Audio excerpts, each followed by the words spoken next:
E amanhã, em Belém, o movimento Xingu Vivo fará um ato público em apoio aos indígenas e contra os grandes projetos na Amazônia. O ato ocorrerá em frente à Assembleia Legislativa do Pará. A repórter Patrícia Nascimento está com um representante do Comitê Xingu Vivo. Patrícia.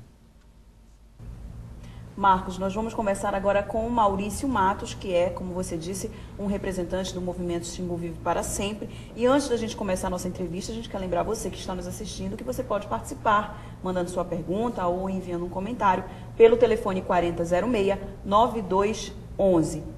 Maurício, muito obrigado por você estar aqui para conversar conosco. Você poderia começar falando como é que vai acontecer essa manifestação, esse ato público que vocês estão preparando para amanhã, quais são os principais objetivos e reivindicações que vocês estão prevendo nessa ação? Certo. Amanhã está sendo chamada para a Assembleia Legislativa, às 9 horas da manhã, uma sessão especial, o deputado Edmilson Rodrigues requisitou, para ser discutido a questão indígena no Pará.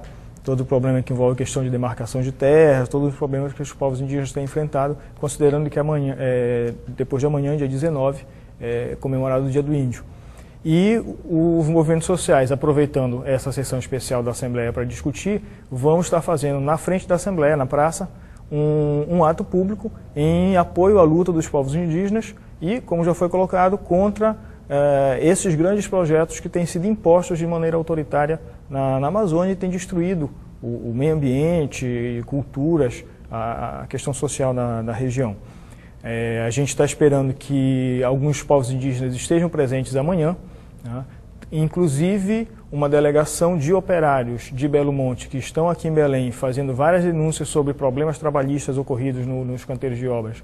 E estavam com viagem marcada para hoje, mas a gente está vendo se eles adiam para amanhã para também participar desse evento, e inclusive com o movimento dos trabalhadores rurais sem terra, que também estão acampados, mas eles têm um planejamento também de encerrar hoje, dia 17, a gente está tentando ver se eles ficam até amanhã também para participar, já que a questão indígena, ela envolve a questão de territórios, envolve a questão da terra, e é uma bandeira de luta do MST também, o acesso à terra.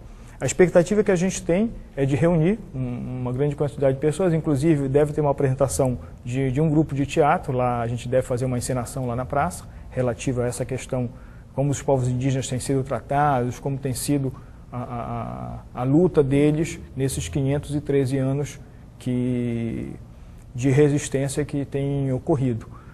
Então, a nossa perspectiva é reunir vários movimentos sociais lá na praça. A partir das 8h30 a gente deve estar lá, querendo discutir a questão indígena. Quais são as principais frentes, as principais pautas que vocês vão colocar nesse ato público?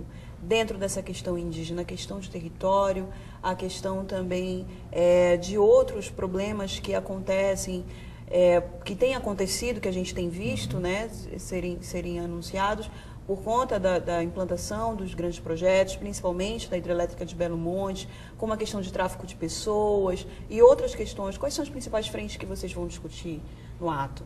Isso, no ato, óbvio, tem vários povos indígenas, tem várias demandas, desde a falta de demarcação de seus territórios, ou a grilagem de terras, a invasão de seus territórios por madeireiros, etc.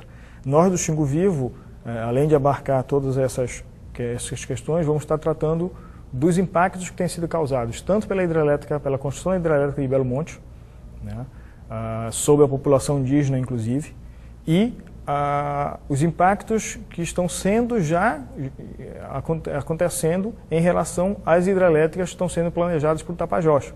Né. Existe um processo de militarização da região lá de Jacareacanga, tá. Foi determinado a Força Nacional, Polícia Federal, a aeronáutica dando suporte com helicópteros para a região, né, segundo o governo, com o objetivo de garantir a presença de pesquisadores para iniciar o processo de estudo do impacto ambiental.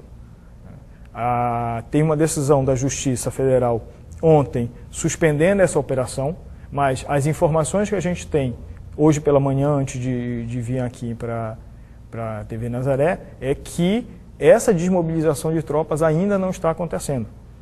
É possível que o governo recorra dessa decisão, mas nós achamos que é um precedente muito grave a forma autoritária como o governo está colocando tropas federais dentro das áreas indígenas na região de Jacareacanga para quebrar a resistência que os mundurucus estão oferecendo em relação à construção de hidrelétricas que vão afetar suas áreas. A gente quer lembrar, você que está nos assistindo, que outro dia nós estivemos aqui também com o procurador da República, Biratã Caseta, Maurício, e ele falava exatamente a respeito dessa questão das usinas que serão construídas no Complexo Tapajós, né, e do processo de pesquisa, de análise do campo que está sendo feito e que foi, como você mencionou, como foi pedido pelo Ministério Público, a suspensão. E um dos argumentos do Ministério Público era justamente a falta de consulta dos povos indígenas e das outras populações tradicionais em relação à implantação do grande projeto. Esse é um dos pontos também que vocês discutem, que vocês apontam nessas discussões, nesses atos públicos e nessas atividades que vocês realizam diante dessas realidades? Isso. A questão da falta de consulta das populações? Sim. Apesar da Constituição Federal garantir que qualquer terra indígena que seja afetada por obras, a população local, a população indígena tem que ser consultada, tem que ser ouvida, inclusive os acordos internacionais que o Brasil tem. Apesar disso, em Belo Monte, por exemplo, não foi respeitada, a população indígena da região não foi ouvida, com o argumento de que a obra não vai inundar nenhuma terra indígena. Nós sabemos disso, a construção de Belo Monte, se de fato acontecer, ela vai inundar áreas que estão próximas, mas não diretamente. O problema maior em Belo Monte é o rio que passa entre duas terras indígenas. Então elas vão sim ser afetadas diretamente. E inclusive tem uma ação civil pública que hoje já está no Supremo Tribunal Federal. A partir do dia 19, a gente vai começar uma campanha pelas redes sociais para pedir que o Ministério Público Federal, que o Supremo Tribunal Federal julgue favoravelmente essa ação civil pública que foi implementada pelo Ministério Público Federal em 2005. Né? Ou seja, já se passaram 8 anos que essa ação civil pública, e agora ela chegou no Supremo Tribunal Federal, ou seja, passando por toda essa tramitação burocrática dentro da justiça brasileira, né? E a gente vai começar uma campanha no dia 19, Dia do Índio, nas redes sociais, pedindo para o Supremo Tribunal Federal julgar essa e outras ações. Só o Ministério Público Federal tem 14 ações questionando Belo Monte.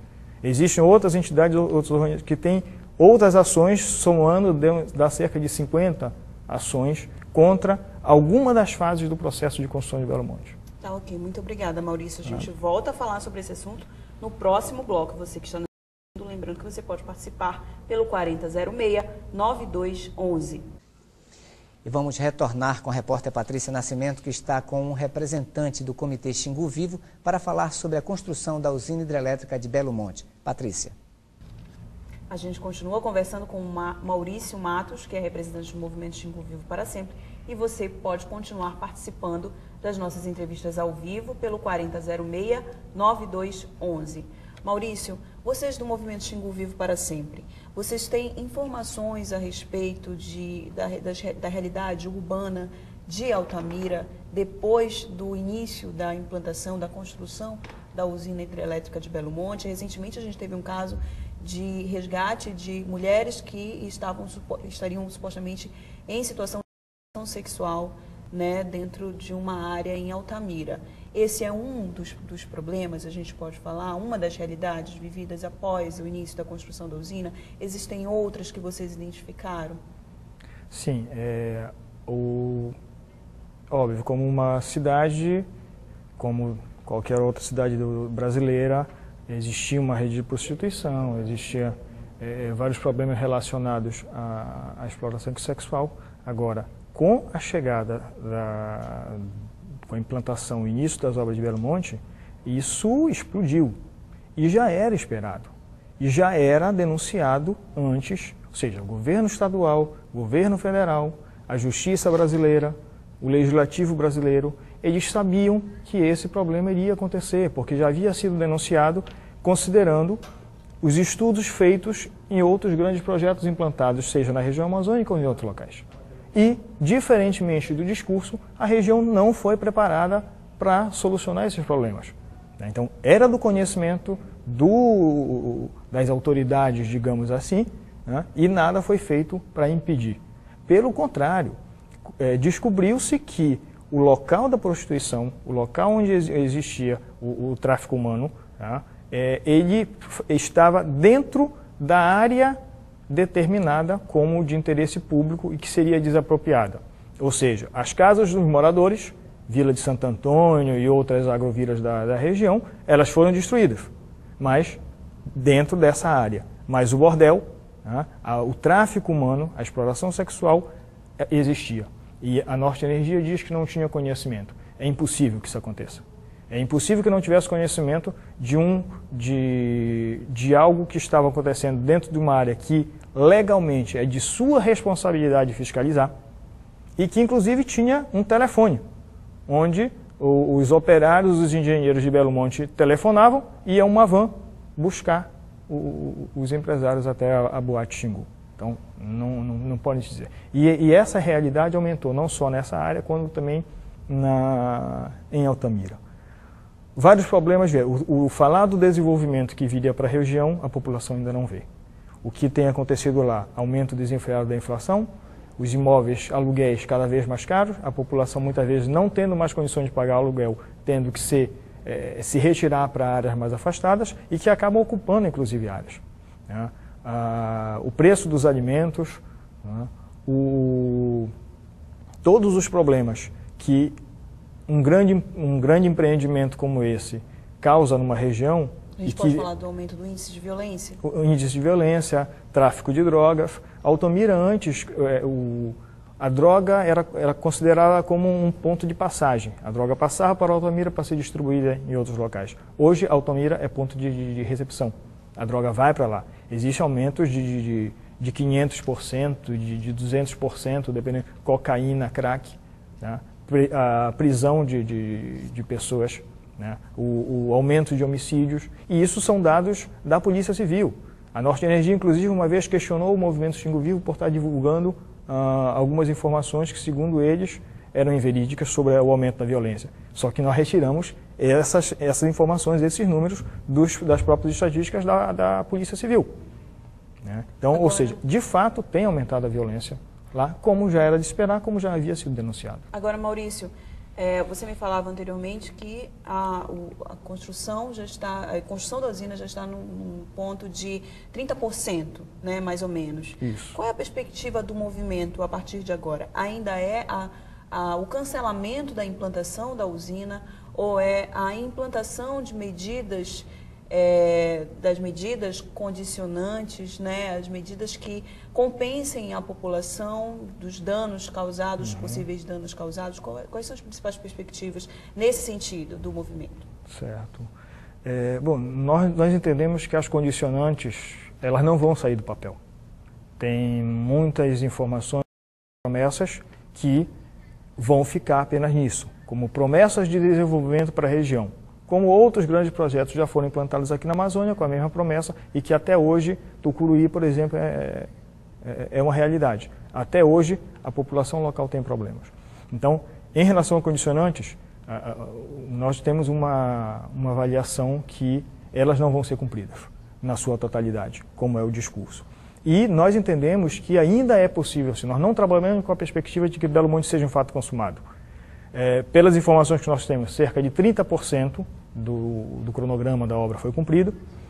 Nada ainda foi erguido, nenhuma parede de concreto, nenhuma estrutura nesse porte foi erguida. Ela tem se limitado à questão da infraestrutura, da terraplanagem, da escavação dos canais, do canal que foi reduzido para um canal, e que a estimativa de pedras e terras retiradas desses canais seriam semelhantes ao que foi retirado do canal de Panamá, para você ter a ideia do tamanho daquilo ali, né? Alguns impactos são irreversíveis ao meio ambiente, isso é concreto, mas nós achamos que impactos muito maiores, tanto ao meio ambiente quanto às populações locais, eles podem ainda ser evitados. E por isso, e justamente em função disso, em função da gente, de somente 30% da obra ter sido concluída, ainda no processo inicial das escavações, dinamitações e etc. Em razão disso, nós achamos que é possível ainda que seja suspensa essa obra e seja garantido para a população um outro tipo de desenvolvimento, que não cause prejuízo, inclusive para a própria população. Tá certo, E por isso, inclusive, como eu falei no primeiro bloco, a campanha Belo Monte Justiça Já, nós estaremos a partir do dia 19 nas redes sociais inicialmente, chamando ao Supremo Tribunal Federal que julgue favoravelmente uma ação civil pública do Ministério Público Federal para ouvir os índios, fazer a consulta aos povos indígenas e suspender a continuidade da construção de Belo Monte. Ok. Muito obrigada, Maurício, pela tua participação aqui no Nazaré Notícias. Lembrando a você que o Movimento Xingu Vivo para Sempre não é uma ONG, é na verdade uma articulação de várias entidades, e o ato que acontecerá amanhã em frente à Assembleia Legislativa do Estado do Pará, aqui em Belém, acontece a partir das 8h30 da manhã. Marcos, é com você.